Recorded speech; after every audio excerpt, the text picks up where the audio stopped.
Puji nama Tuhan, Shalom. Shalom. Lebih semangat lagi katakan Shalom. Shalom. Haleluya, puji nama Tuhan. Bersyukur kita dapat kembali datang di tempat ini, di rumah Tuhan. Dan saya katakan selamat datang kepada Pastor Ong dan Ko Richard. Selamat datang di GBI Salt and Light. Kami senang bertemu dengan Pastor dan Ko Richard. Kita akan siapkan hati kita untuk datang kepada Tuhan. Kita akan masuki ibadah pada hari ini. Biar Tuhan yang memenuhi setiap hati kita. Biar hadirat Tuhan kita rasakan di tempat ini. Bahwa Tuhan teramat baik dalam hidup kami. Kita tundukkan kepala kita berdoa. Bapa di surga, kami mengucap syukur ya Tuhan. Untuk penyertaan-Mu Tuhan yang kami rasakan hingga saat ini, detik ini Tuhan. Kami bersyukur Tuhan kami bisa ada di tempat ini. Itu semua karena anugerah-Mu, itu semua karena Tuhan yang baik dalam hidup kami Tuhan. Bapa, kami mau membawa setiap syukur kami kepadamu Tuhan.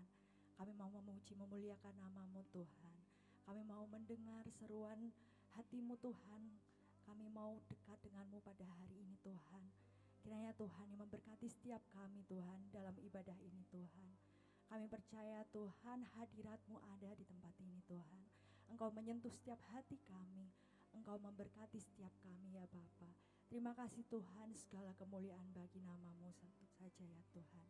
Dalam nama Tuhan Yesus Kristus. Haleluya. Amin.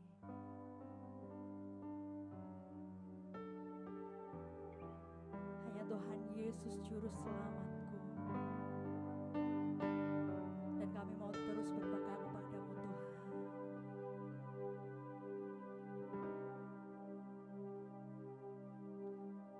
Walau ku harus berjalan dalam lembah kekelaman, perlindungan-Mu oh Tuhan, nyatalah bagi hidupku.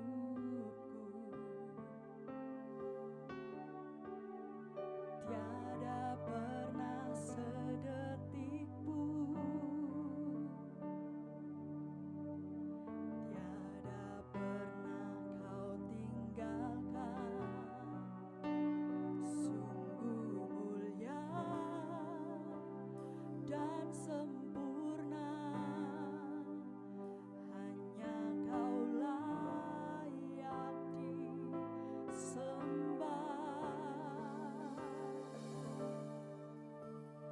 Yesus, Engkau Juru Selamatku. Dalam janji-Mu kemenanganku selamanya kan ku nyatakan besar setia-Mu Tuhan di hidupku.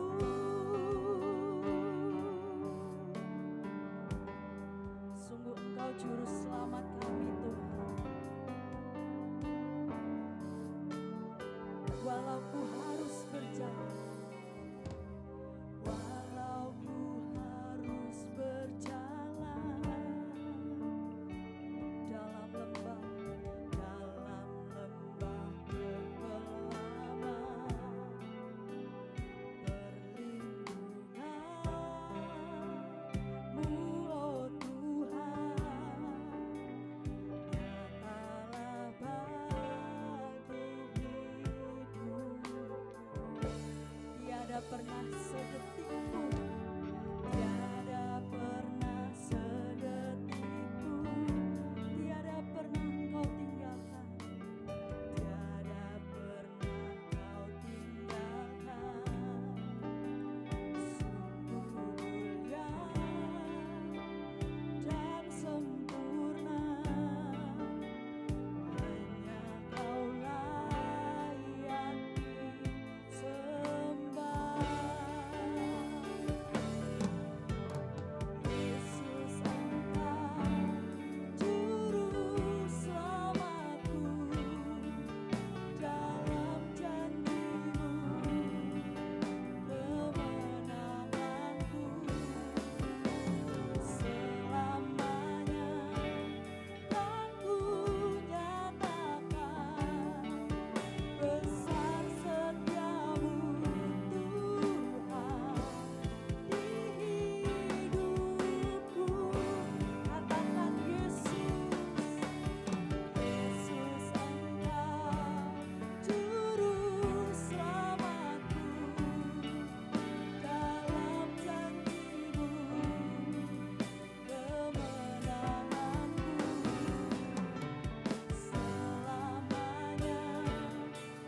mau katakan Yesus Engkau, Yesus Engkau juru selamatku. Dalam janji-Mu kami percaya Tuhan, di dalam-Mu ada kemenangan. Selamanya kan ku nyatakan besar setia-Mu Tuhan di hidupku. Katakan besar setia-Mu, besar setia-Mu Tuhan, besar setia-Mu Tuhan, besar setia-Mu Tuhan, besar setia-Mu, besar setia-Mu Tuhan di hidupku. Haleluya. Beri kemuliaan untuk Tuhan. Sungguh kami bersyukur Tuhan punya Allah seperti Engkau. Engkau satu-satunya juru selamat kami Tuhan. Kami percaya Engkau juru selamat yang hidup Tuhan. Engkau yang mampu menyelamatkan kami Tuhan. Kami percaya di dalam-Mu ada kemenangan ya Yesus. Tuhan, kami mau bersuka cita memuji memuliakan nama-Mu. Tuhan memberkati kami Tuhan. Di dalam nama Tuhan Yesus Kristus yang siap memuji Tuhan, katakan amin. Haleluya. Beri kemuliaan untuk Tuhan sekali lagi. Kami undang bangkit berdiri saudara. Boleh berikan salam kepada kanan kirinya, katakan Tuhan Yesus baik. Tuhan Yesus baik. Haleluya. Senantiasa kita bersuka cita di dalam Tuhan. Mari yang siap memuji Tuhan boleh lambaikan tangannya ke atas. Haleluya. Haleluya. Kita akan memuji nama Tuhan. Mari bertepuk tangan buat Tuhan.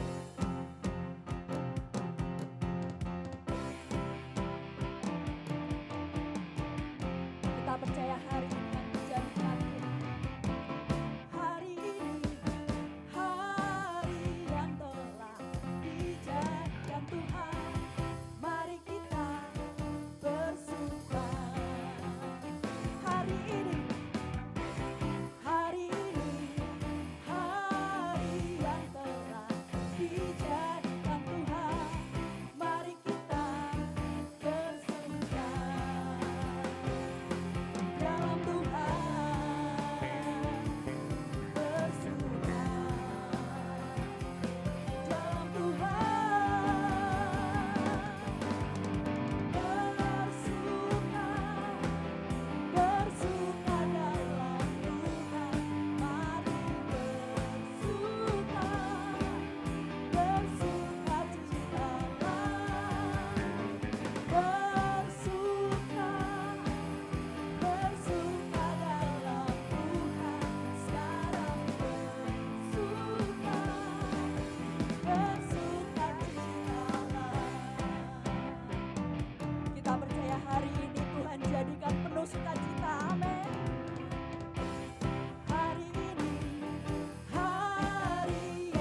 Beri kemuliaan buat Tuhan. Sorak-sorai kemuliaan buat Tuhan kita. Haleluya. Haleluya. Kita mau terus memuji nama Tuhan. Kita mau puji nama Tuhan dengan sukacita hari ini Tuhan. Nyatakan terus kasih Tuhan dalam hidup kita. Amin.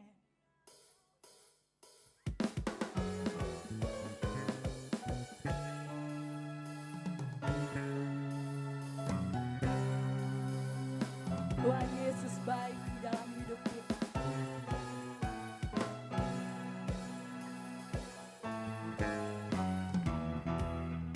Tepuk tangan buat Tuhan.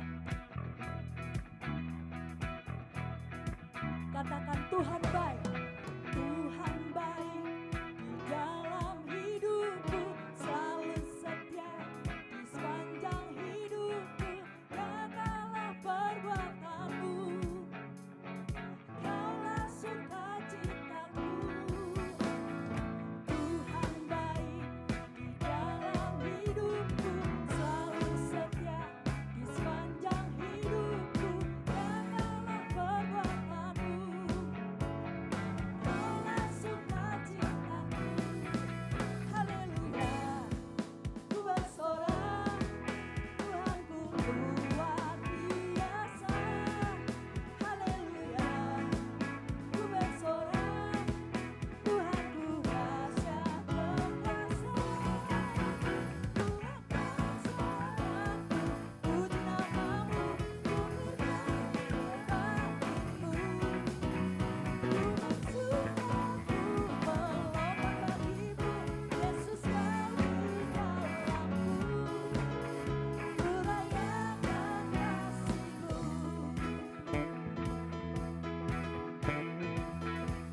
Katakan Tuhan baik.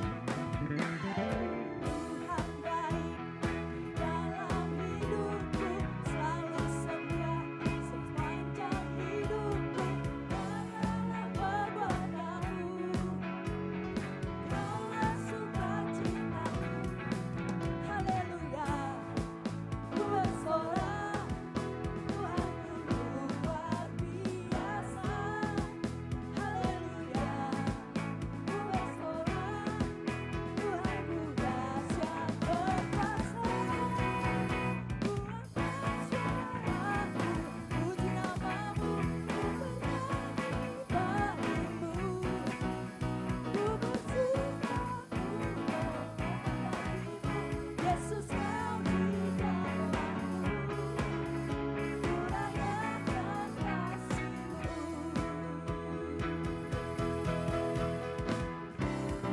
Sungguh Tuhan Yesus luar biasa. Amin.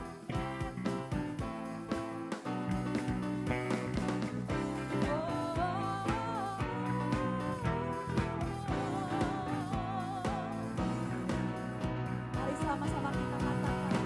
Ku angkat suaraku, puji namamu, ku bernyanyi bagimu. Ku bersukaku melompat bagimu, Yesus Kau di dalamku. Ku rayakan kasih-Mu. Ku angkat suaraku, puji namamu, ku bernyanyi bagimu. Ku bersukaku melompat bagimu, Yesus Kau di dalamku. Ku rayakan. Haleluya, haleluya, haleluya, haleluya, haleluya, haleluya. Sorak-sorai buat Tuhan. Haleluya, haleluya. Silakan duduk saudara. Haleluya. Kami bersyukur Tuhan. Kami boleh menaikkan pujian, menari, mengucap syukur kepadamu Tuhan. Kami mau siapkan hati kami Tuhan. Kami mau mendengar firman-Mu Bapa. Berbicaralah ya Bapa dalam setiap hati kami Tuhan. Dan kami mau menyatakan Tuhan, Engkau Bapa yang senantiasa mengasihi kami.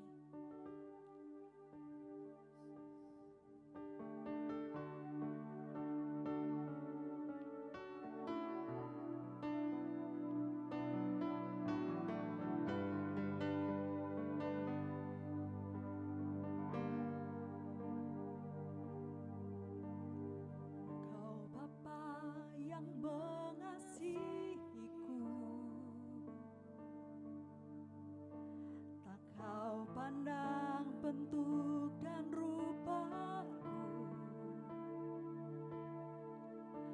Engkau mengasihiku dengan sepenuh hati, tak pernah sama seperti dunia ini. Engkau Bapa yang mengajariku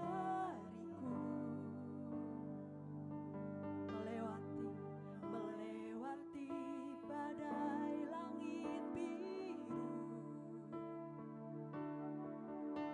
Kau yang buatku terbang bagaikan raja wali, menghadapi segala pencobaan.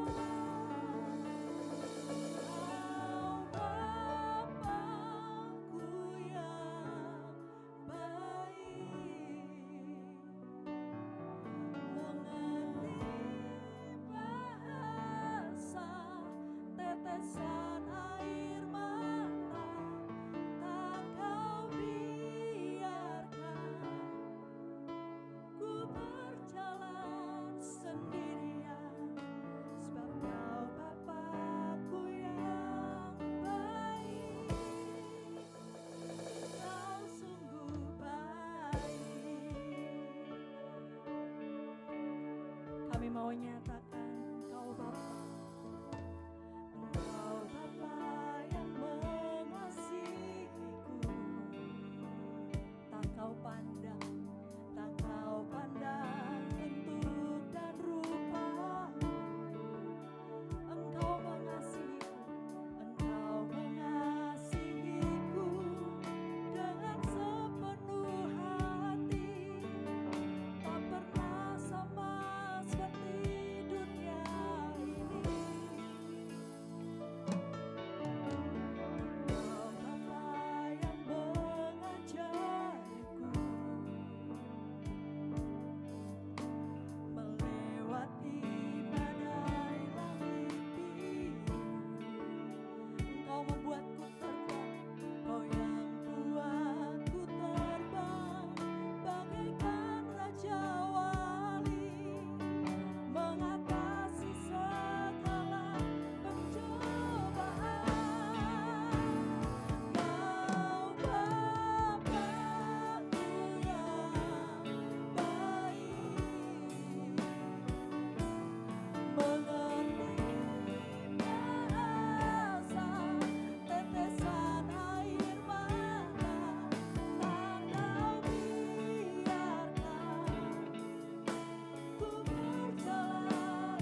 doa kami, Bapa kami. Engkau Bapa yang baik. Kami sungguh bersyukur menyembah Bapa seperti Engkau. Kami yang tidak layak, tapi Engkau melayakkan kami. Kami yang tidak seharusnya berada di dalam hadirat-Mu, tapi kerana darah Tuhan Yesus, kami dilayakkan. Kami diizinkan untuk masuk menghadap hadir-Mu yang baik, yang kudus, yang suci. Terima kasih Bapa. Terima kasih kebaikan-Mu yang sangat luar biasa. Kami sangat bersyukur dan kami berdoa Tuhan agar Roh Kudus-Mu terus bekerja, berkarya di dalam hati kami. Waktu kami mendengarkan firman-Mu, biarlah firman-Mu tetap berbicara dalam hati kami semua. Dalam nama Tuhan Yesus, kami doakan semua ini. Amin.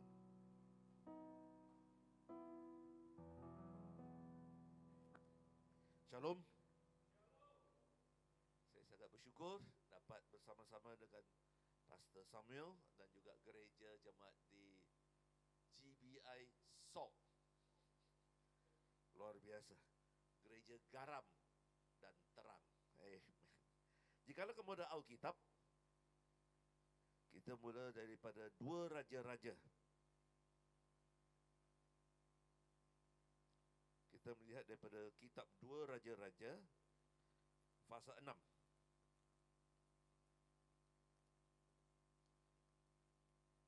2 Raja-Raja fasa 6. Kita menceritakan tentang Nabi Ilya. Apakah yang diperhatikan oleh Nabi Ilya dan apakah yang kita perhatikan dalam hidup kita ini? 2 Raja-Raja fasa 6 ayat 8. Kita ada satu raja, Raja Aram, Raja negeri Aram, sedang berperang melawan Israel. Daripada zaman dulu-dulu 3,000-4,000 tahun yang lalu sampai hari ini, masih lagi orang berperang-perang dengan negara Israel. Tidak habis-habis ceritanya. Dan jangan takut, mungkin perang yang sekarang ini yang sedang berlaku akan selesai dalam berapa bulan. Jangan takut, 10 tahun lagi akan gaduh lagi. 20 tahun lagi kalau Tuhan Yesus belum pulang, akan bergaduh-gaduhan lagi. Pasti ada peperang-perang. Menurut kitab Wahyu, dunia kiamat hanya waktu perang di Armageddon. Waktu perang bangsa-bangsa lain datang menyerang negara Israel. Jadi jangan takut ada perang lagi. Pasti banyak lagi perang. Jadi di situ dikatakan di sini Raja Aram sedang berperang melawan Israel. Ia berunding dengan kuncu-kuncunya. Sini kuncu-kuncu, pegawai-pegawai tapi kuncu-kuncu. Ada juga kuncu-kuncu dengan dia punya geng-geng dia lah, dengan para kabinetnya. Waktu mereka mau berperang, mereka ada perundingan di mana mereka mau untuk serang. Lalu katanya, ke tempat ini itu haruslah kamu harus menghadang. Mereka mau untuk melawan negara Israel dan di mana mencari dia punya peluang, keemasan untuk membunuhnya. Tetapi abdi Allah, siapakah abdi Allah? Abdi Allah menyuruh orang kepada Raja Israel mengatakan, awas, jangan lewat dari tempat itu sebab orang Aram sedang turun menghadang ke sana. Abdi Tuhan, luar biasa. Di dalam pengintip, apakah di sini pengintip, spy, pengintip CIA, pengintai, tapi di kalau bahasa Malaysia dia pengintip, spy. Ada orang yang suka untuk pasang, untuk tahu, untuk apa katakan mendapat berita, memberitahu ke mana harus kita berada supaya tidak diserang, supaya kita boleh mengawasi, supaya kita boleh mengelakkan daripada keadaan itu. Lalu dikatakan, tetapi abdi Allah, luar biasa. Tuhan hantar WhatsApp dengan abdinya. Lalu abdinya hantar WhatsApp, forward WhatsAppnya kepada raja-raja, kepada pegawai-pegawai raja lah.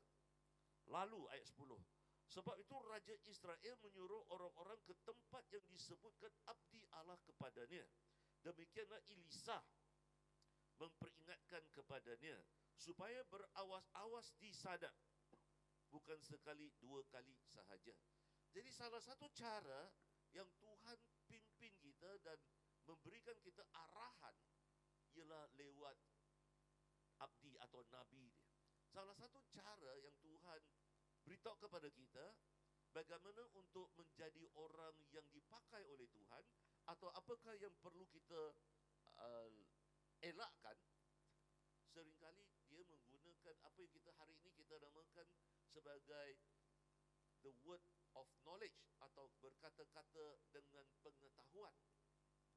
Tuhan memberikan kita suatu karunia berkata-kata dengan pengetahuan, iaitu bukan secara manusiawi kita mendapatkan pengetahuannya itu, tapi Tuhan secara ajaib, secara supernatural, Tuhan memberikan kita suatu pengetahuan yang secara manusiawi tidak dapat, tapi secara ilahi dia berikan. Jadi bagi biasanya seseorang nabi ada dua karunia. Ya, kalau kamu nabi atau nabiah, ada dua jenis karunia. Karunia ini satu ialah of course bernubuat. Karunia yang kedua biasanya ialah karunia berkata-kata dengan pengetahuan.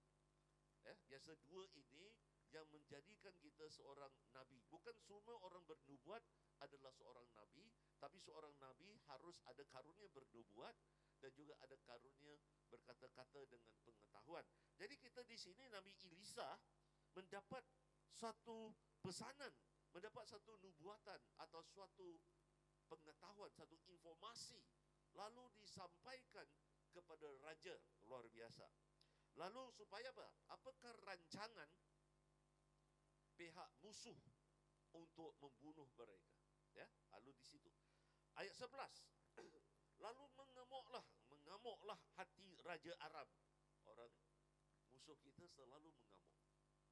Kita tenang, tapi orang lain selalu mengamuk-ngamuk. Ya, apatah lagi kita daripada tempat yang selalu menganiaya orang-orang Kristian.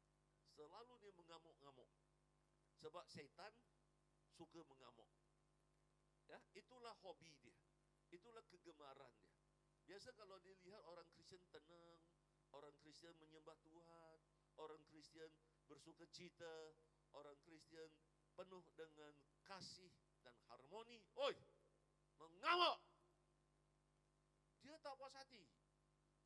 Biasa dia begitulah. Kalau jiran-jiran kamu tidak happy, tidak bersuka cita bila melihat kamu bersuka cita, mengamuk. Siapa yang selalu mengamuk? Syaitan. Syaitan suka untuk mengamuk.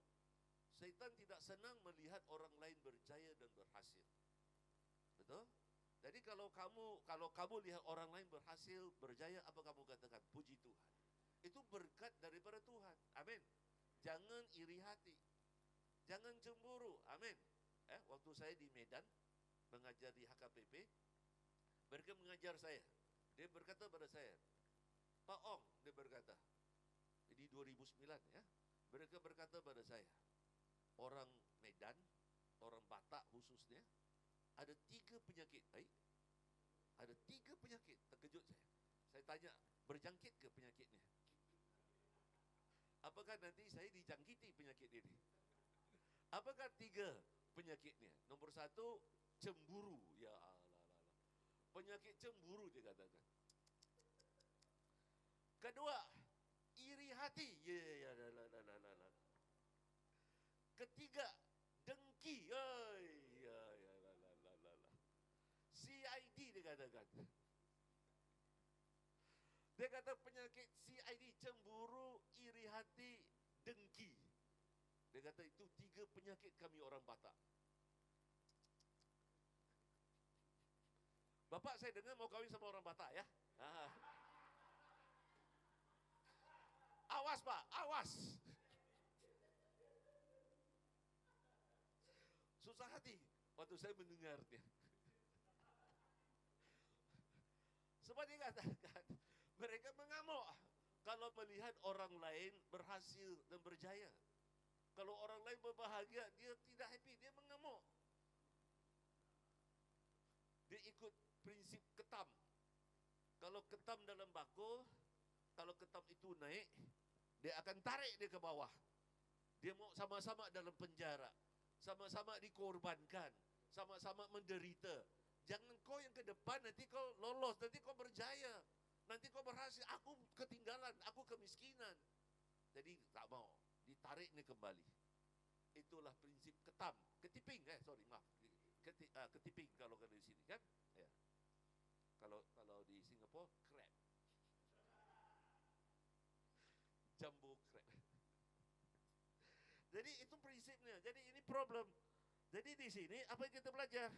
Kita belajar Raja Aram ayat 11, lalu mengamuklah hati Raja Aram. Begitulah musuh-musuh Allah seringkali mengamuk.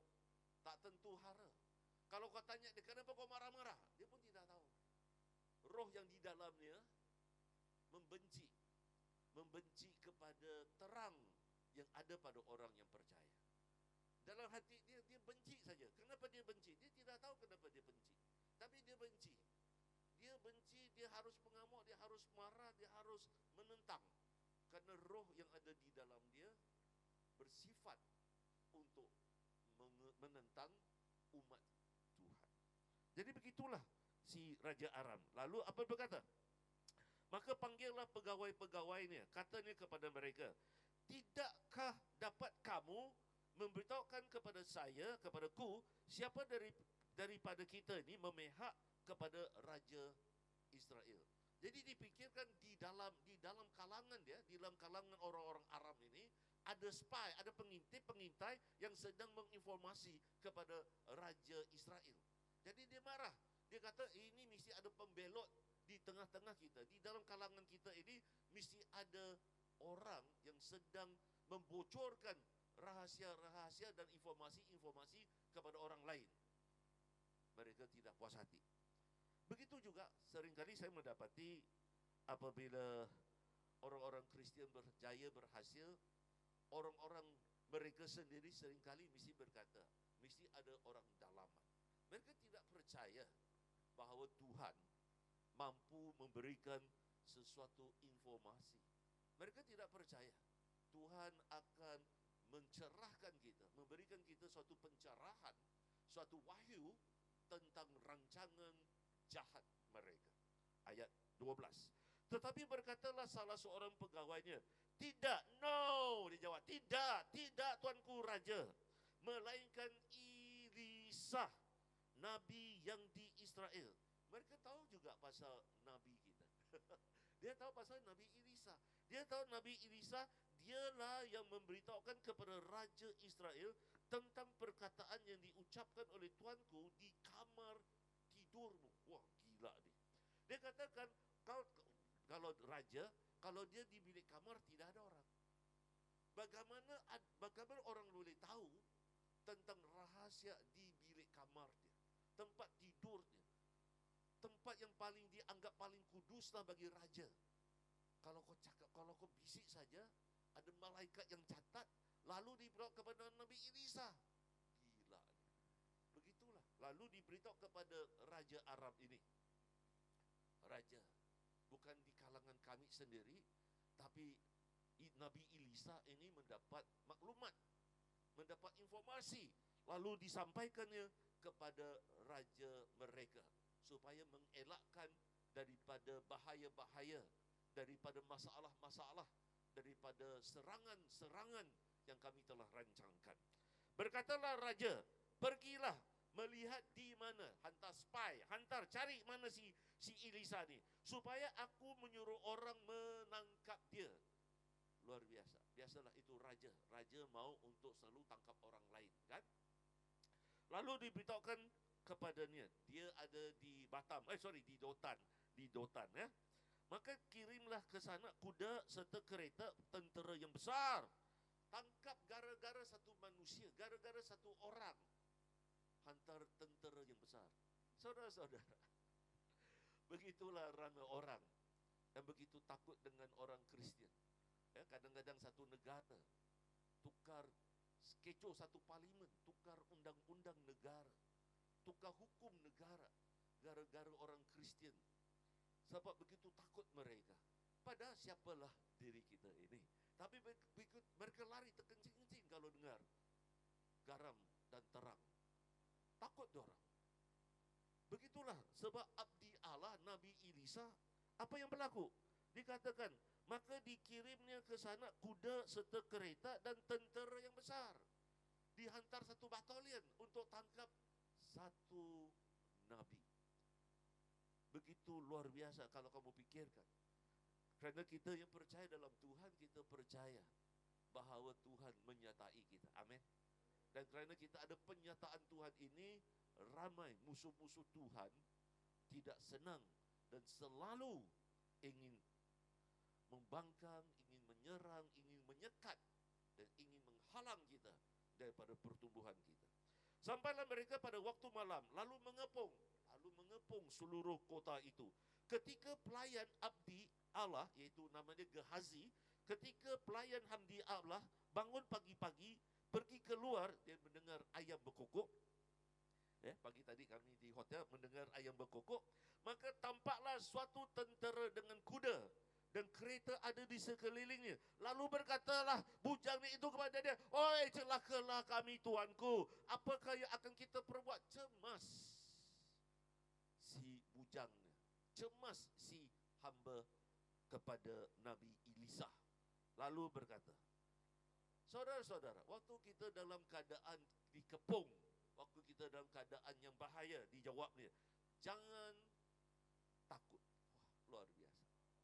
Ini yang diberitahukan kepada Tuhan. Tuhan beritahu kepada kita semua, jangan takut. Sebab lebih banyak yang menyertai kita daripada yang menyertai mereka. Ini dia dikepung seluruh batalion, satu tentera yang luar biasa, yang ramai datang untuk tangkap Nabi Elisa. Elisa berkata pada abdinya, Gehazi, "Gehazi, jangan kau takut. Yang menyertai kita lebih ramai daripada batalion-batalion tenteranya ini."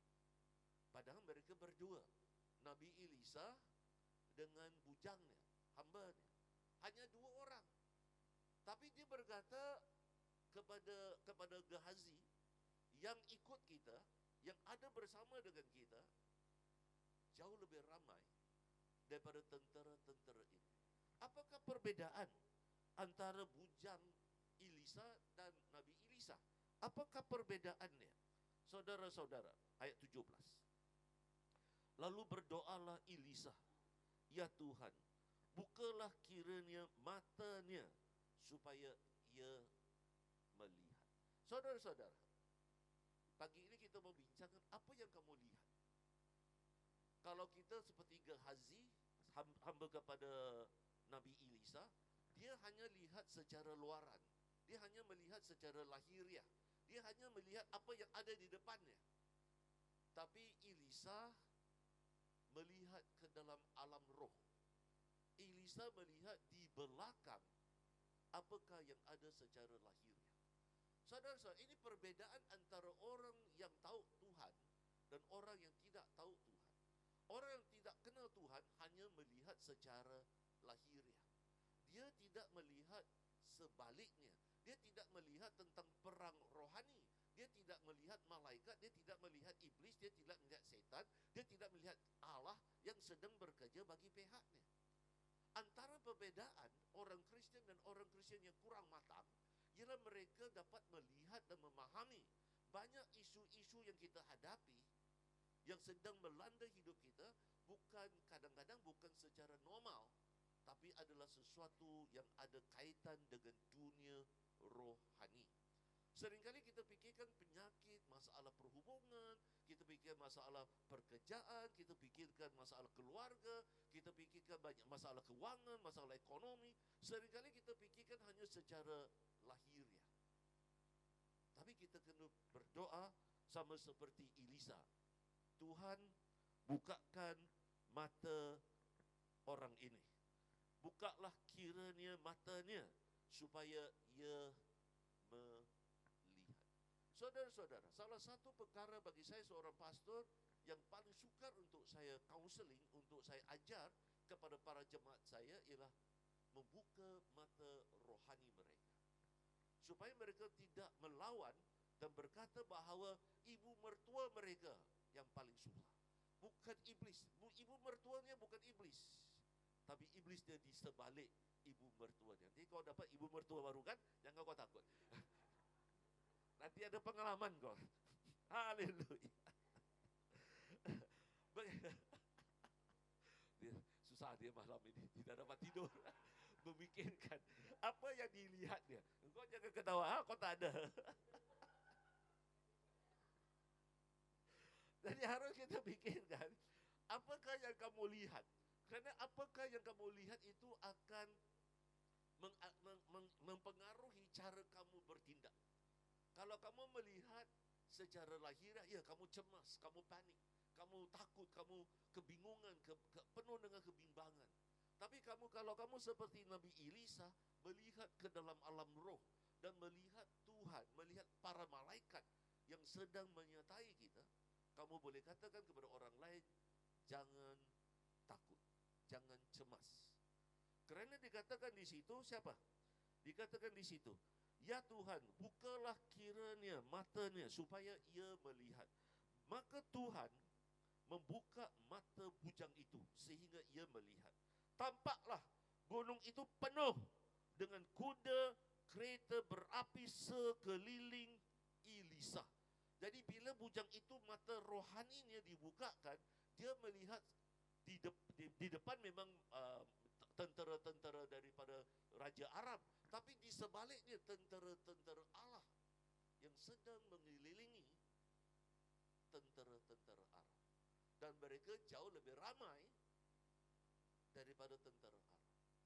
Seringkali kita melihat masalah-masalah yang sedang menimpa hidup kita tanpa menyadari bahawa di sebalik, kalau kita dapat melewati masalah-masalah ini, berkat-berkat mau melimpah-limpah dalam hidup kita. Kita hanya melihat secara lahiriah tanpa menyadari dia adalah ada perkara yang lebih penting di sebaliknya. Bila kita mengatasi masalah-masalahnya itu, ada berkat-berkat, ada curahan-curahan, pengurapan-pengurapan baru yang Tuhan ingin berikan buat kita. Amin. Sebab itu salah satu perkara yang perlu kita bantui, yang kita perlu doakan, Tuhan bukakanlah, celikkanlah mata rohani saya, supaya saya boleh melihat apakah rancangan engkau yang engkau sedang lakukan hari ini. Amin. Kita perlu berdoa supaya kita boleh memahami apakah yang sedang Tuhan lakukan. Bukan apakah yang musuh sedang lakukan, tapi apakah yang Tuhan sedang lakukan di sebalik tirai. Supaya jangan kita hanya melihat masalah-masalah dan problema-problema yang kita sedang hadapi, tapi kita harus melihat ke dalam alam roh, apakah yang Tuhan sedang lakukan bagi pihak kita. Amin. Supaya kita tidak melihat yang kecil. Kita fikirkan mungkin ini jemaat yang kecil, tapi mungkin di sebaliknya ada berkat-berkat, ada tujuan-tujuan Tuhan yang dia sedang menunggu kita, supaya kita memahami rahasianya, supaya kita memahami apakah yang dia ingin lakukan di dalam hidup kita. Amin. Waktu mula-mula saya mulakan pelayanan saya mulakan dengan 5 orang saja. Saya ada buat satu camp, camp, jadi panggil camp juga ya. Jadi kita panggil satu konferensi, hanya 5 orang, 4 perempuan, 1 lelaki, 1 cowok. 5 orang saja. Jadi orang bertanya kepada saya, Pastor, hanya 5 orang, apakah mau kita teruskan? Hanya 5 orang. Saya kata bagi kamu lihat 5 orang, tapi saya lihat 50,000 orang. Kerana saya melihat setiap daripada pribadi ini akan menjangkau 10,000 orang. Amin. Jangan kamu hanya melihat secara lahiriah. Sebab ramai orang hanya melihat secara yang kecil, secara lahiriah. Oh, kita terlampau kecil, kita tidak mampu, kita tidak boleh, kita tidak tidak sanggup dan sebagainya. Tetapi Tuhan, dengan pernyataan dia, kita mampu melakukan luar daripada yang kita jangkakan. Amin. Sekarang hari ini, puji Tuhan, orang-orang yang telah kita muridkan, yang telah kita ajar dan mentor, mereka sekarang menjadi orang-orang yang besar dalam gereja, yang mereka sekarang sedang menjadi penatua, menjadi gembala, menjadi orang bisnismen yang kaya raya dan sebagainya. Jadi mereka inilah yang kita pakai. Tapi mengambil masa mungkin 30 tahun sebelum mereka sampai tahap itu. Tapi it's okay, kita mula daripada asas. Amin. Daripada situ mereka membesar. Jadi kita percaya kalau kita boleh melihat ke dalam alam roh. Saudara, masalah kamu, masalah saya bukan masalah. Masalah kita paling besar, kita melihat yang salah. What is our problem? Apakah masalah kita? Kita melihat pada perkara yang salah. Sama seperti bujang kepada Nabi Elisa. Dia melihat apa yang di depan. Dia melihat apa yang secara lahir, secara luaran. Dia masih belum mampu dan tidak memahami untuk melihat ke dalam alam roh. Dan ini doa kita. Apa yang kita doakan? Kita mau doakan supaya orang-orang Kristian, matanya, mata rohaninya boleh melihat. Apa yang dia harus lihat? Bukan uang yang paling penting, tapi pernyataan Tuhan. Jauh lebih penting. Amin. Kerana uang itu boleh datang, boleh hilang, boleh lari. Tapi pernyataan Tuhan tetap ada. Orang masih tidak tangkap. Saya mendapati ramai orang Kristian mengejar-ngejar perkara-perkara yang salah. Kerana mereka salah penglihatannya. Visinya tidak tajam, visinya salah. Dia tidak melihat apa yang Tuhan ingin dia melihat. Jadi pertanyaan kita hari ini ialah, apa yang kamu lihat? What do you see? Apa yang kamu lihat? Apakah kamu melihat tentera-tentera Aram, atau kamu melihat malaikat-malaikat yang sedang menyertai, yang sedang mengiringi, yang sedang melindungi kita? Apa yang kamu lihat? Kerana apa yang kamu lihat akan mempengaruhi cara hidup kamu. Akan mempengaruhi keputusan-keputusan yang kamu buat. Seringkali saya berkata kepada ramai orang, contoh kalau kamu pergi ke negara Thailand, jangan sebarang beli barang-barang di situ. Kerana banyak barang-barang di situ pernah disembah, diajaknya roh-rohnya itu masuk ke dalam barang-barangnya itu, lalu kamu beli, kamu ambil, dibawanya kutukan ke dalam keluarga kamu. Ada orang kata, pastor itu cuma perhiasan. Apa yang kamu lihat? Apa yang kamu lihat? Kalau kamu hanya melihat itu sebagai sesuatu yang material, suatu kebendaan, dan bukan sesuatu yang rohani, maka mempengaruhi cara hidup kamu. Kalau kamu tidak percaya ada perkara-perkara yang sedang mereka lakukan, kamu tidak akan mengambil tindakan-tindakan yang benar. Hari itu ada kawan saya, dia cerita, dia di dalam perusahaan. Satu hari dia memang rapat dengan orang-orang di situ. Satu hari Tuhan kasih dia satu penglihatan. Dia lihat ada orang datang di bawah kursinya, diletakkan jampi di bawah kursinya. Lalu diberikan kemayan, dibaca-bacanya di situ. Lalu dia bertanya, Tuhan, apakah yang sedang mereka lakukan? Dia kata, kawan baik kamu, kawan yang kamu fikirkan the best friend, BFF kau fikirkan dialah yang paling rapat dengan kamu. Orang itu cari bomoh untuk datang kutuk kamu. Lalu kawan itu yang sedang bawa kemayan, ambil lagi baju yang dia tinggalkan di kursinya itu, diambilnya, lalu dijampi-jampi lagi. Besok dia berdoa, dan dia tanya kawannya, dia cerita-cerita macam biasa sebab kawan rapat dan sebagainya. Lalu dia tanya dengan kawannya, adakah kau buat benda ni? Apa kau buat? Kau adakah bawa kemayan? Kau pergi jampi di bawah kerusi saya. Macam mana kau tahu? Dia kata, saya nampak Tuhan yang saya sembah kasih saya mimpi, kasih saya satu penglihatan untuk melihat kamu membawa kemayan untuk pergi jampi kerusi saya. Betul.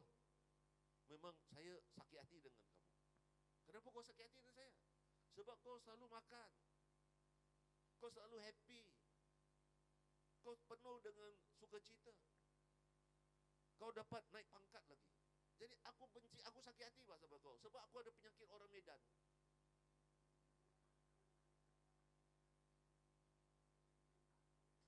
Aku cemburu, aku iri hati, aku Aku tak puas hati tengok kau berjaya. Jadi aku carilah Bomo. Bomo kasih aku jampi-jampi ini untuk pergi. Lepas tu aku nampak kawan ni cerita lagi. Aku nampak kau ambil baju aku, kau pergi lagi, sembuh-sembuh lagi. Dia kata betul. Wih, macam mana kau nampak tu? Macam mana kau tahu? Sebab masa saya buat itu tak ada orang dalam office, dalam kantor, tak ada orang. Macam mana kau boleh tahu? Dia kata Tuhan yang saya sembah kasih saya melihat ke dalam alam roh untuk beritahu saya apa yang kamu sedang lakukan. Sedang memberikan kutukan-kutukan dalam hidup. Baru dia sedar. Rupa-rupanya orang dianggap teman. Teman ini berpenyakit. Penyakit iri hati dengan orang lain. Jadi saudara-saudara, salah satu perkara yang kita kena belajar. Kita kena belajar untuk mendengar suara Tuhan. Amin. Kita belajar untuk berdoa Tuhan. Setiap hari kita doa. Tuhan celikkan mata rohani saya supaya saya boleh melihat apa yang kau sedang lakukan dalam alam roh. Supaya saya boleh faham pergerakan kamu. Supaya saya boleh faham apa yang kau ingin lakukan, sedang lakukan dan akan lakukan. Amin. Dari situlah orang menjadi kaya. Kadang-kadang kita fikirkan Tuhan hanya mau kita rohani dan rohaniah saja. Kita tidak pernah fikirkan Tuhan ingin memberkati kita. Seorang pastor satu hari sedang berdoa, dia mendengar suara Tuhan. Dia dengar suara Tuhan suruh dia beli tanah. Beli tanah. Aku beli kopi pun tak ada duit. Kopi yang ada bartender, yang ada teddy bear tu tak ada. Susah aku mau beli tu. Dia dengar suara Tuhan berkata, beli tanah. Tuhan kasih tahu mana satu tanah, dibeli. 30,000 US dollar. 3,000, 30,000, kata 300 tak ada. Macam mana mau dapat 30,000? Lalu Tuhan berkati dia dapat duit itu, dia pergi beli tanah. 6 bulan kemudian, mereka dapat minyak di dalam tanah itu. 30,000 itu sekarang menjadi 30 juta. Tanah itu menjadi 30 juta sekarang nilai dia. Sebab ada minyak di dalam tanah itu. Wow, berubah hidupnya. Tapi tengok, kalau ada orang kata, inilah tipu lah, ini scammer lah, mereka kan kalau pastor. Tidak. Hamba Tuhan berdoa, Tuhan kau sudah berikan berkat ini, apa yang harus aku pakai? Dia pakai duit itu untuk buka gereja, untuk buka sekolah Alkitab, untuk pergi melayani di tempat-tempat yang lain. Itu hamba Tuhan. Dia tidak ada beli kereta baru-baru hanya untuk dirinya sendiri. Haleluya. Amin. Kalau kamu paham, Tuhan sedang mengajar kita. Kalau kita paham dan kita berdoa, Tuhan bukakan mata saya supaya saya boleh melihat apa yang kau akan lakukan, apa yang kau sedang lakukan, apa yang kau akan lakukan dalam alam roh, supaya saya boleh mempersiapkan diri, supaya saya boleh mempersiapkan jemaat saya, supaya saya boleh mempersiapkan keluarga saya, supaya kita boleh memaksimalkan apa yang Tuhan mau lakukan. Amin. Dari situlah kita boleh berjaya dan berhasil. Saudara-saudara, jangan selalu fikirkan Tuhan tidak mau kita berjaya dan berhasil.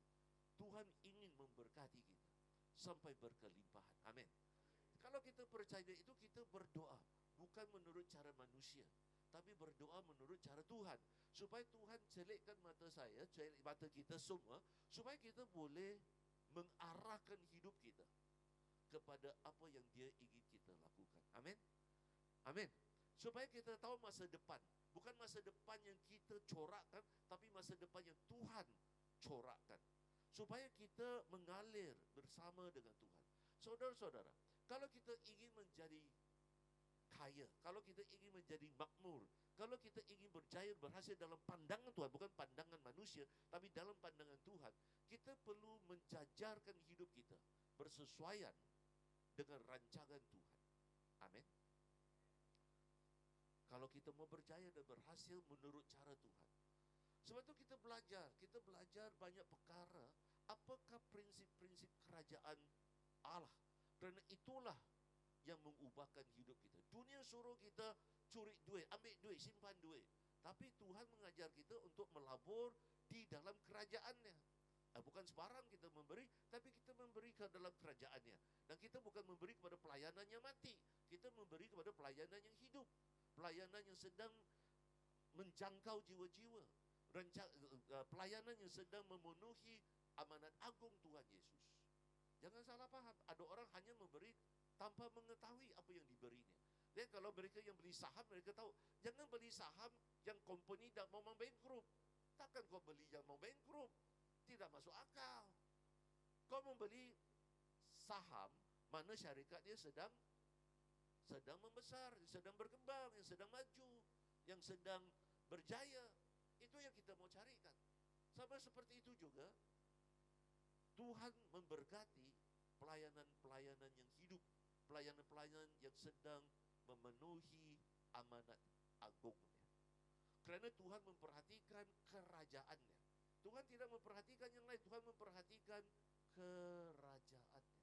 Jadi kita juga sebagai pengikut-pengikut Tuhan, kita sebagai penyembah-penyembah Dia, kita seharusnya dan sepatutnya menjajarkan hidup kita bersesuaian dengan apa yang Dia mau lakukan dan sedang lakukan. Amin. Sedih, ramai orang Kristen tidak hidup sepertinya itu. Sebab itu mereka menghadapi banyak masalah. Padahal Tuhan sudah beritahu mereka. Kadang-kadang lewat firman-Nya, kadang-kadang lewat mimpi, lewat nubuatan, lewat pemimpin. Tuhan memberitahu kepada mereka, jangan kawin dengan orang ini. Jangan berkawan dengan orang seperti ini. Jangan buat bisnis seperti ini. Tuhan banyak kali sudah kasih amaran demi amaran. Tapi mereka kan mendengar suara dirinya sendiri. Mereka tidak mendengarkan suara Tuhan. Dan mereka menghadapi masalah demi masalah. Dan paling saya marah. Mereka datang pada saya, Pastor, Tuhan tidak mengasihi saya. Kenapa Tuhan begitu kejam sama saya? Tuhan berkati orang lain tapi tidak memberkati diriku ini yang gemuk. Tuhan tidak memberkati saya. Marah mereka sama Tuhan. Padahal Tuhan sudah beritahu kepada mereka. Tuhan sudah kasih amaran demi amaran. Tapi mereka seringkali tidak mendengarnya. Sebab keras kepala, sebab degil, sebab malas. Macam-macam. Beritahu orang sebelah kamu, dia tengah cakap pasal engkau. Kan? Begitulah keadaan hidup mereka. Sehingga mereka tidak mengalami berkat-berkat yang Tuhan sediakan buat mereka. Lalu di sini kita belajar ayat 18. Ketika orang-orang Aram itu turun mendatangi dia, berdoalah Elisa kepada Tuhan. Butakanlah kiranya mata orang-orang ini. Gila. Untuk Gehazi, untuk bujang dia berdoa, Tuhan bukakan matanya. Untuk musuh-musuh, Tuhan butakan mata mereka. Gila ni. Luar biasa dalam doa dia. Tuhan celikkanlah mata kita, tapi untuk orang lain, untuk musuh-musuh Allah, Tuhan butakan mata mereka. Bukan butakan secara lahiriah, tapi butakan secara rohani. Supaya mereka tidak tahu, supaya mereka tidak melihat apakah yang orang-orang Tuhan sedang lakukan. Luar biasa. Ini sesuatu yang kita jarang-jarang kita dengar, supaya kita membutakan orang-orang yang berkuasa. Orang-orang yang supaya dia tidak melihat rancangan Tuhan yang Tuhan sedang lakukan buat kita. Amin. Waktu kawan-kawan dari Mesir, mereka Kristen, tapi dianiaya 40 tahun. Mereka dibawa jajahan di situ yang tidak dibenarkan untuk membina gereja-gereja mereka, gedung gerejanya. Mereka tidak dibenarkan. 1 inci pun tidak diizinkan dan dibenarkan. Lalu waktu rusuhan di Mesir, mereka berdoa. Dalam 6 bulan waktu kecoh itu, mereka menggandakan saiz gereja, saiz gedung.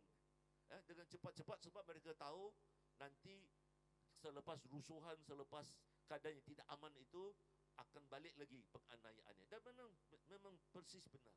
Untuk 40 tahun mereka sudah simpan uang. Lama mereka simpan uang.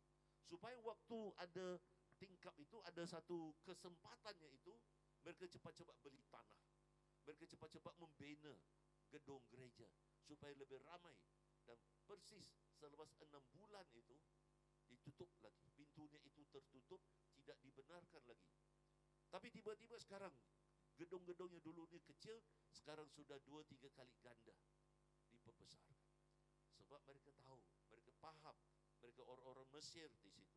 Saudara, jadi kita berdoa supaya pihak-pihak musuh Tuhan dibutakan mata mereka.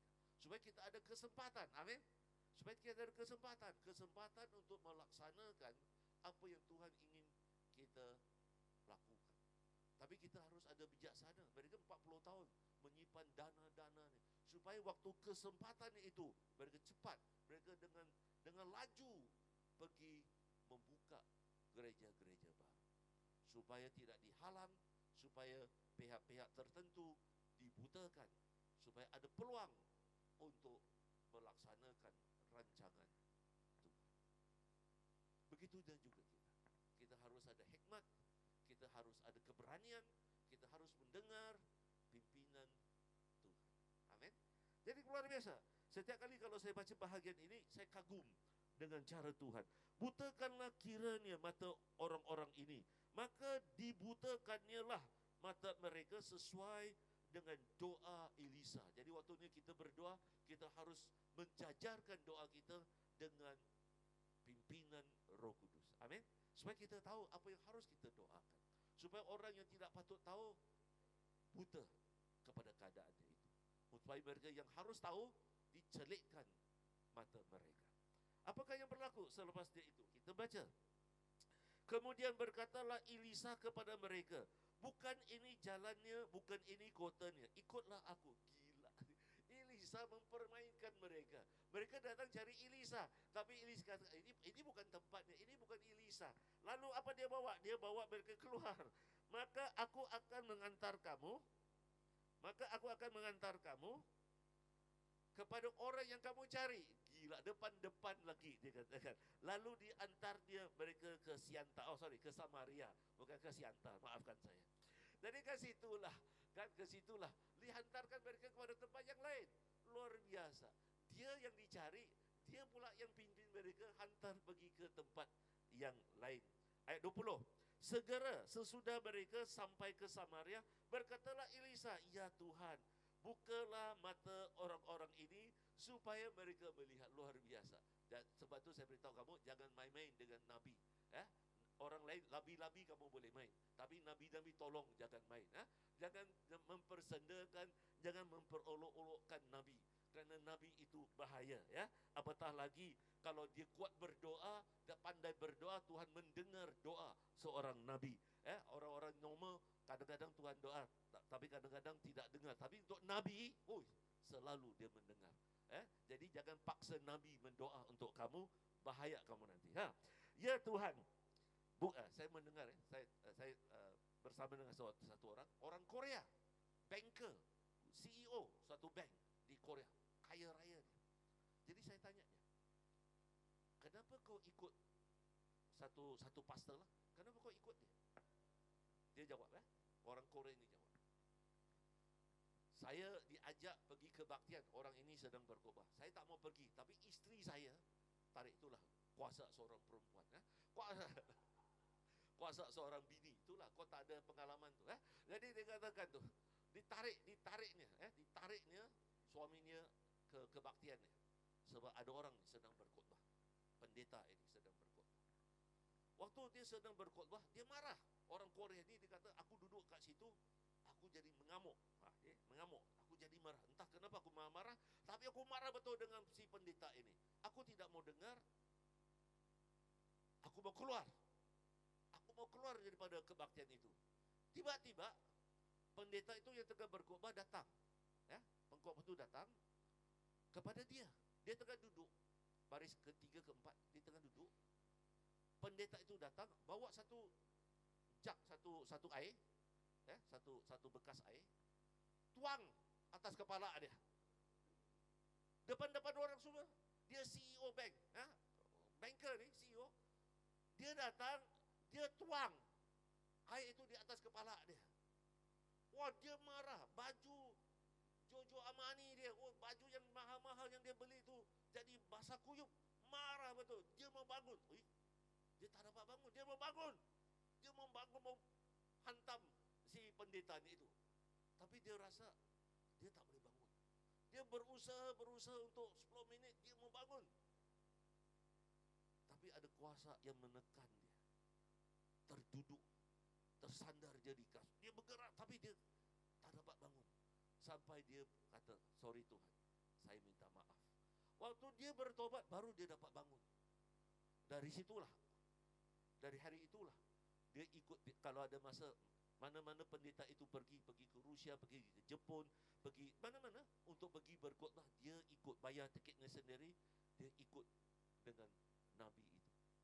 Saudara-saudara, jangan main-main dengan seorang Nabi. Orang lain labi-labi boleh main, rabi-rabi boleh main, tapi Nabi tolong jangan main dengan Nabi. Susah dia. Kalau bila dia berdoa untuk kamu, seringkali tepat dan kena. Mau saya doa untuk kau? Supaya kau dapat calon. Haleluya. Begitulah. Lalu Tuhan membuka mata mereka sehingga mereka melihat. Jadi bila dia berdoa, mata mereka tercelik dan heran. Mereka ada di tengah-tengah Samaria. Macam mana ni? Macam mana mereka tiba-tiba boleh berada di tengah-tengah tempat yang lain?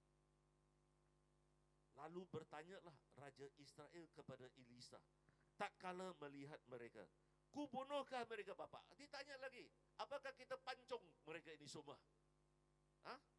Apakah kita pancung? Tetapi jawabnya, jangan. Biasakah kau bunuh yang kau tawan dengan pedangmu dan dengan panahmu? Tetapi hidangkanlah babi panggang karuh dan minuman di depan mereka. Gila, dikasih BPK untuk mereka supaya mereka makan dan minum lalu pulang kepada tuan mereka. Gila si Elisa. Main-main kali, kasih lagi hidangan yang sedap-sedap lagi untuk mereka makan. Gimana nih? Tapi kalau untuk saya sashimi. Dia kasih sashimi untuk dia orang makan. Gila betul. Ayat 23. Disediakanlah bagi mereka buffet, jamuan yang besar. Kasih buffet lagi. Sini buffet kah? Buffet. Disediakanlah bagi mereka jamuan, buffet, maka makan dan minumlah mereka. Sesudah itu dibiarkanlah mereka pulang kepada tuan mereka. Sejak itu tidak ada lagi gerombolan-gerombolan Aram memasuki negeri Israel. Luar biasa. Jadi saudara-saudara, kalau kita paham, kalau kita boleh melihat ke dalam alam roh dan bergerak menurut pimpinan Tuhan, hidup kita akan sangat diubahkan. Kita akan mengalami banyak berkat, kita akan mengalami banyak kemenangan. Macam berapa orang dia datang gereja, dia pikir nyanyi. Dia tidak paham nyanyian itu suatu perang rohani. Dia pikir hanya datang untuk menunjukkan kemahiran dia untuk bermain musik, alat-alat musik, tanpa menyadari bahawa nyanyian itu sebagai suatu penyembahan yang sedang mengubahkan alam roh, yang sedang memecahkan benteng-benteng di dalam kehidupan orang. Bagi orang yang tidak ada kerohanian, mereka anggap itu sebagai sesuatu lagu, satu nyanyian, satu musik, Taylor Swift bagi mereka. Tanpa menyadari, itu ialah suatu perang rohani yang sedang memata-matakan kuasa kegelapan dalam hidup orang. Jadi orang tak faham, waktu kita khotbah, itu ialah sesuatu yang sedang menggoncangkan dunia kegelapan, dunia yang sedang mengungkung, yang sedang membelenggu hidup para jemaat. Ramai orang tak faham, kerana mereka masih melihat secara lahiriah. Ramai orang tidak faham tentang puasa-puasa. Dia tidak berpuasa, dia fikir diet. Yang diperlukan puasa, bukan diet. Walaupun ramai orang perlukan diet, saya tahu. Tak perlu kita cerita, tapi kita tahu ada orang yang perlukan puasa.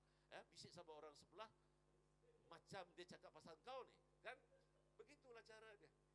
Kan? Begitulah ramai orang yang hidupnya tanpa mengerti bahawa perkara-perkara ini ialah sesuatu yang spiritual, sesuatu yang ada kuasa, ada energi spiritual yang boleh mengubahkan, mentransformasikan hidup orang lain. Sebab mereka melihat secara lahiriah. Mereka tidak tahu bahawa melabur, memberi kepada kerajaan Allah mengubahkan hidup mereka.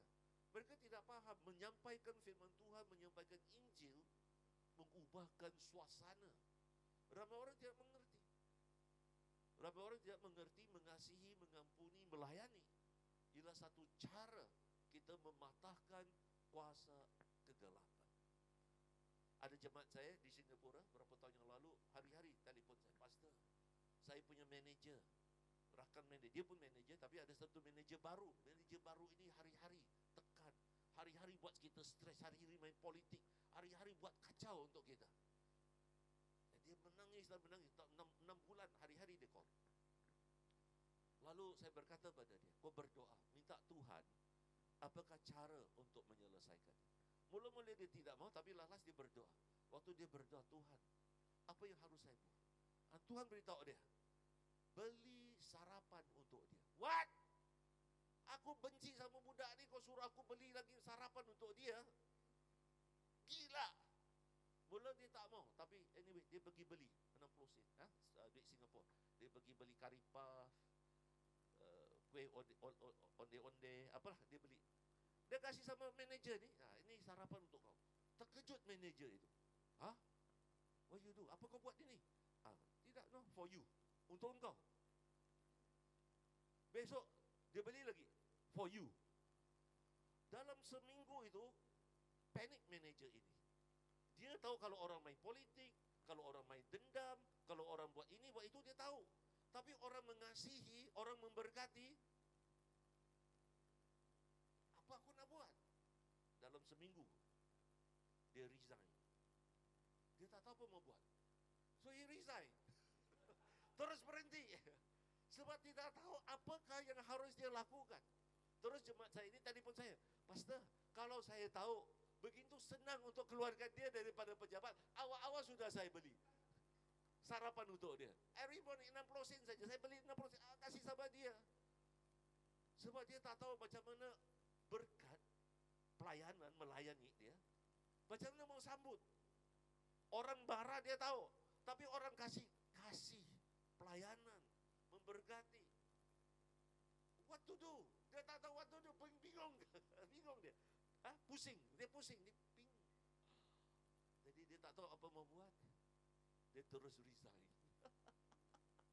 Satu company pun terkejut sebab dia berusaha, manager ini berusaha untuk mau jadi kepala, mau jadi CEO. Jadi semua terkejut, tiba-tiba dia resign dalam minggu itu juga. Sebab itu saya berkata dengan kamu, kalau kita dengar suara Tuhan, mungkin cara Tuhan sangat berlainan. Bukan seperti yang kita pakai gaduh, kita bertentang, kita pakai main politik. Tidak. Cara dengar Tuhan. Jadi waktu dia memberkati dia dengan sarapan setiap pagi, dengan murah-murah saja, tiba-tiba berubah suasana, berubah sikap. Tuhan mampu melakukannya. Amin. Tapi kita harus ikut. Amin. Kita harus ikut. Kita harus mengalir bersama dengan Roh Kudus. Dan bila kita mengalir bersama dengan Roh Kudus, barulah kita melihat kemenangan demi kemenangan mencurah, melimpah-limpah di dalam hidup kita. Amin. Mari kita berdoa. Bapa Surgawi, terima kasih untuk firman-Mu yang indah ini. Saya berdoa Tuhan untuk para jemaat di sini, supaya mata rohani mereka dijelekkan, supaya mereka melihat ke dalam alam roh, supaya mereka melihat hidup mereka bukan sesuatu yang normal. Jangan mereka melihat secara lahiriah, tapi Tuhan, mereka melihat pekerjaan-Mu, karya-Mu, pergerakan Roh Kudus-Mu, supaya mereka tahu apa yang Kau ingin lakukan buat mereka, supaya mereka melihat para malaikat yang sedang mengelilingi, yang sedang menyertai, supaya mereka melihat pengurapan Roh Kudus-Mu yang luar biasa, supaya mereka tahu hidup mereka sangat bernilai di dalam pandangan Engkau, supaya mereka tahu, supaya mereka sedar apa yang Engkau sedang lakukan akan membawa banyak berkat, membawa banyak kemenangan, membawa banyak keterebusan di dalam hidup mereka. Saya berdoa Tuhan, supaya jemaat ini Engkau bangkitkan menjadi garam dan terang sesuai dengan nama mereka, supaya mereka terus-menerus memenuhi amanat agung Tuhan Yesus, supaya mereka terus-menerus memuridkan generasi yang ada di sini, supaya ramai orang berubah hidup mereka. Saya berdoa Tuhan, supaya mereka akan selalu berdoa, supaya mata rohani mereka dicelikkan, supaya mereka seperti Nabi Elisa, mereka dapat melihat ke dalam alam roh, supaya mereka tahu apakah masa depan mereka, apakah peperangan rohani yang mereka sedang alami, supaya mereka paham rancangan-Mu yang indah, supaya mereka tahu apa yang harus dielakkan dalam hidup mereka, supaya mereka tahu apa yang harus mereka melabur, supaya mereka tahu di arah mana yang mereka harus tuju, supaya mereka tahu di manakah bidang yang mereka harus berada. Tuhan, saya berdoa Tuhan, supaya Engkau yang pimpin, Engkau yang terus-menerus memimpin mereka, supaya jemaat ini dikembangkan dengan luar biasa, supaya mereka terus-menerus menjangkau jiwa-jiwa yang baru, jiwa-jiwa yang sangat mendahagakan, mendambakan hadir-Mu, pengampunan-Mu, kasih-Mu dalam hidup mereka. Berkati Pastor Samuel, berkati para pemimpinnya, berkati para jemaatnya, supaya mereka terus-menerus mengalami sukacita dari surga-Mu, supaya mereka mengalami damai sejahtera, supaya ada keharmonian yang luar biasa, supaya ada kesatuan yang luar biasa, supaya mereka terus-menerus maju melaksanakan pekerjaan-Mu yang luar biasa. Thank you Lord, terima kasih Tuhan. Berkati mereka, pimpin mereka dalam segala yang mereka perlukan. Apakah visi, apakah keuangan, apakah orang pribadi, apakah saja sumber yang diperlukan, Tuhan Engkau cukupkan, malahan melimpah-limpahkan dalam hidup mereka. Haleluya. Yes Lord, yes Lord, yes Lord. Berkati Pastor Samuel dan calonnya di dalam pernikahan mereka. Tuhan, saya memberkati mereka supaya mereka akan terus-menerus dipakai oleh Engkau, supaya Engkau pakai mereka dengan luar biasa sebagai satu pasangan yang model, satu pasangan contoh bagi orang lain, supaya orang melihat kebahagiaan, keharmonian, kasih yang luar biasa yang mengikatkan mereka dalam pelayanan Engkau Tuhan. Yes Lord, supaya Engkau menjadikan mereka bukti kasih karunia-Mu, supaya mereka dapat melihat dan mengalami dan menikmati segala curahan berkat yang Engkau ingin berikan buat mereka. Thank you Lord, thank you Lord. Dalam nama Tuhan Yesus, haleluya. Dalam nama Tuhan Yesus, haleluya. Kita doakan semuanya. Mari kita bangun, haleluya. Mari kita nyanyikan lagu tadi. Mari worship leader, haleluya. Thank you Lord. Sebagai untuk penutupan, thank you Jesus. Oh rabashika rabarabaya. Thank you Jesus. Haleluya.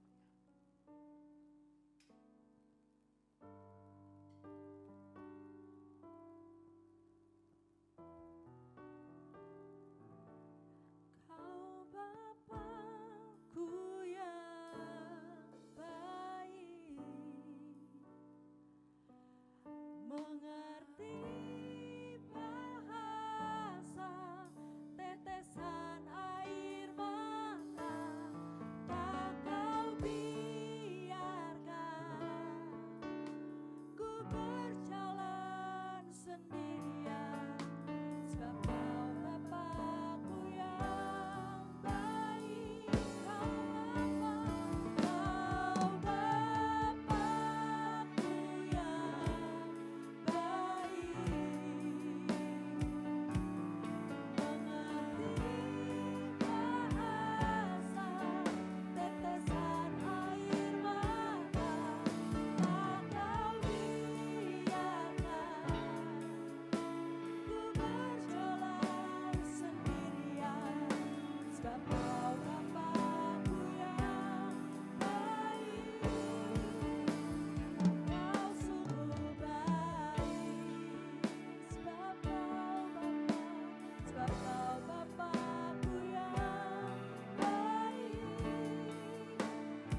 Kami mengucap syukur Tuhan untuk firman yang boleh kami dengar dan kami rasakan pada hari ini Tuhan.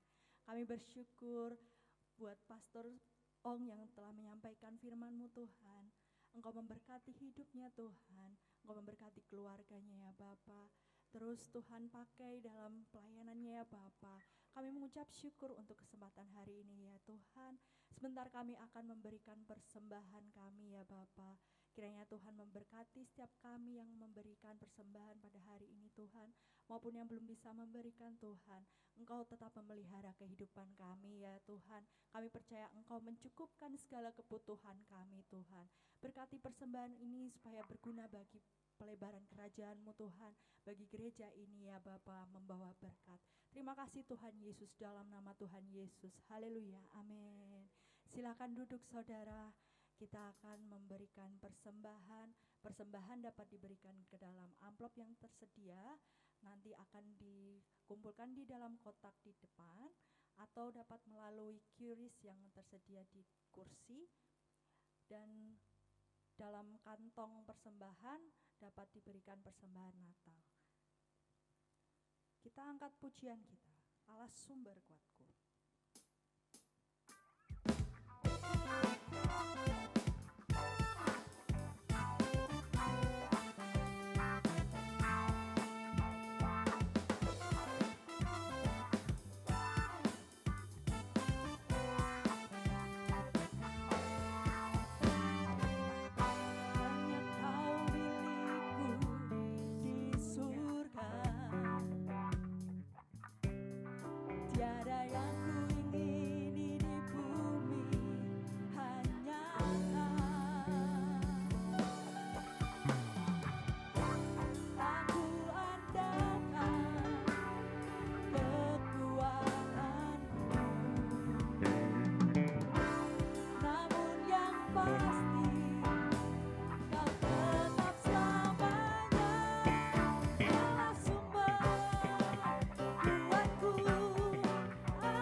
Kita pujikan sambil bangkit berdiri saudara.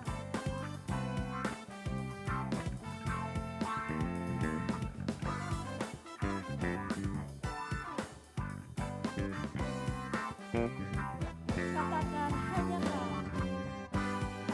Kau milikku di surga. Tiada yang ku ingini di bumi, hanya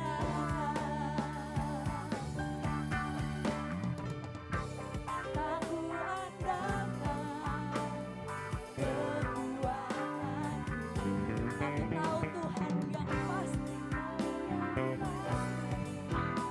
Kau tetap selamanya Allah sumber kuatku, Allah sumber kuatku, Allah sumber kuatku dan bagianku selamanya. Allah sumber kuatku, Allah sumber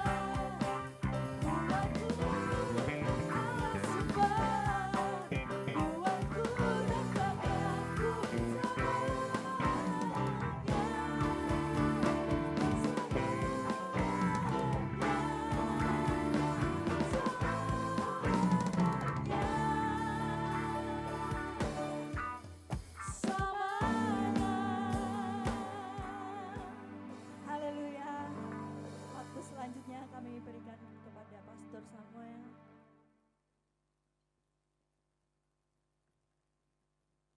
Oke, Shalom. Shalom. Terima kasih buat Pastor Ong. Terima kasih buat Ko Richard, Kak Jana sudah datang jauh-jauh ke tempat kami. Ya. Saya sangat diberkati tadi kebenaran firman Tuhan ya. Ya, saya harap jemaat Tuhan tetap setia ya. Tetap setia dalam pelayanan yang ada. Ya. Soalnya coba kita lihat Pastor Ong dan Ko Richard bukannya dekat ke sini, saudara. Dari Kinabalu, dari Malaysia lah. Nah, jadi saudara terkasih, kalau masih sekitar Batam, setialah. Ya, yang jauh aja datang melayani, apalagi kita yang dekat-dekat. Ya, terima kasih buat Pastor Ong, Ko Richard, biarlah kiranya Tuhan memberkati pelayanan yang ada, pekerjaan, segala sesuatu dipermudah dan diberkati melimpah. Mari kita berdoa. Kita tundukkan kepala, kita berdoa.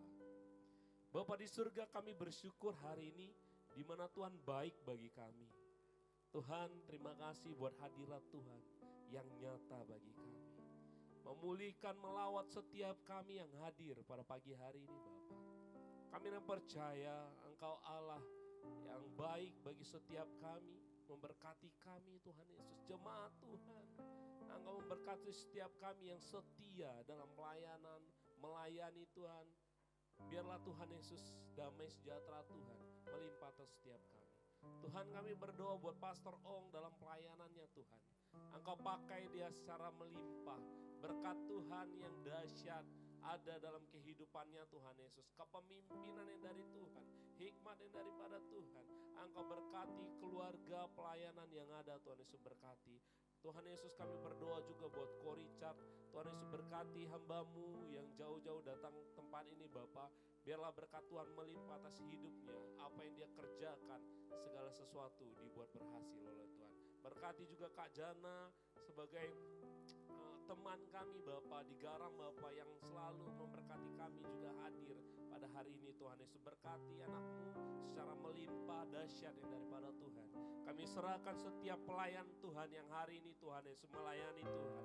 Kiranya Engkau pakai mereka lebih dahsyat dan hebat di hadapan Tuhan. Tuhan Yesus berkati jemaat Tuhan. Terima kasih Bapa yang baik, terima kasih atas kebaikan Tuhan. Biarlah Tuhan kami mengiring Tuhan dalam kehidupan kami. Kami berjalan bersama Tuhan.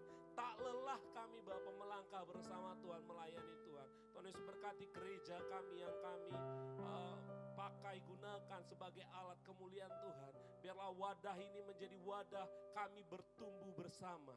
Kami bangun komunitas ini di dalam Tuhan. Terima kasih Yesus, terima kasih. Engkau baik bagi setiap kami. Mari jemaat Tuhan, angkat kedua tanganmu. Mari terima berkat yang daripada Tuhan. Arahkan hatimu di hadapan Tuhan. Damai sejahtera, sukacita sorga memenuhi kehidupan kita.